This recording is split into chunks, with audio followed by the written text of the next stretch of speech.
ole a mala watu le tofa Seufata e tala mai ao ia o leisi nei au tau sui mais patele mala watu ia Seufata tulai mai ma la ia la le pisa mai o peto le ia Seufata tala mai ao alo pastai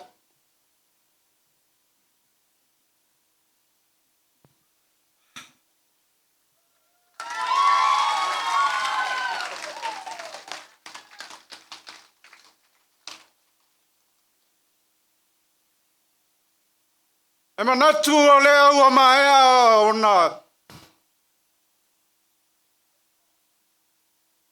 papae tia o le taiti anga le nei tae au.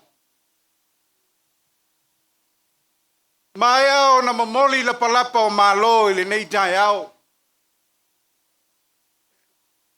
Wa umau na tu i laupua ma mamanu whaatiti pa ia ma mamanu o Samoa ua poto le nei tae au. Ona iai leo so maantou ua nganga ma le whaantau waa. Te ua vela le whala. ale Te pele mautu ela te tutu pe te popole.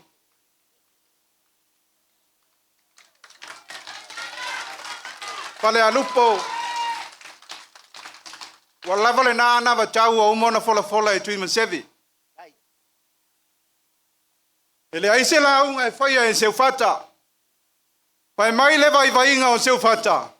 E la unga mai lava i le anso ngā fua e tau le anso saa. E la unga mai fo i le amatanga o le tausanga i a Februari. Se ia pa i ante sema o le tausanga. O lau la unga le na. Pau lava le te talo si au Sui Tauva Falealupo. Tō mai alau tau pule.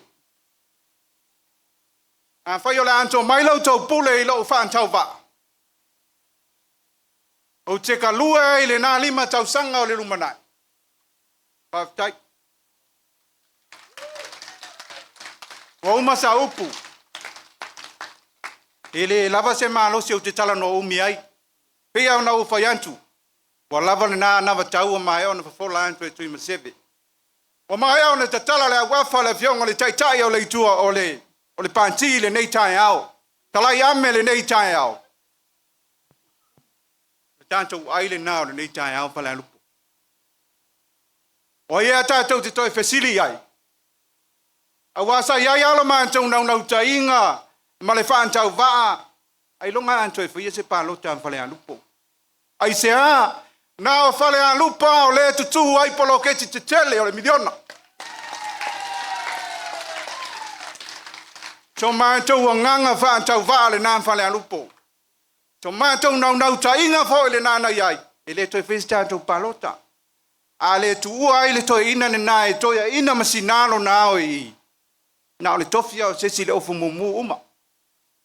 Paftai Falealupo pe anto mai lau tau pule. Paftai mo le avanoa le fionga le taitai. Manuia nei asu. alo pastai